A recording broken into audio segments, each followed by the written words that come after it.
Paano po ba tayo mag-register ng Hello Money under AUB? Step by step po, sundan niyo lang po yung mga sumusunod dito sa aking video and napakadali lang po.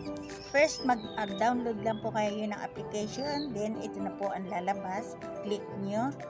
Mag-ready po kayo ng isang valid ID and picture nyo harap at likod. Kailangan po yung ID hindi expired. Then click nyo lang. And dito po, tell something about yourself. Sagutan nyo lang po, i-fill up nyo. Huwag nyo pong iiwanan ng laktaw. Lahat po, fill upan nyo. And ganun din po yung mga present address nyo. Dapat po malinaw at tama yung present address. And tell something more about yourself.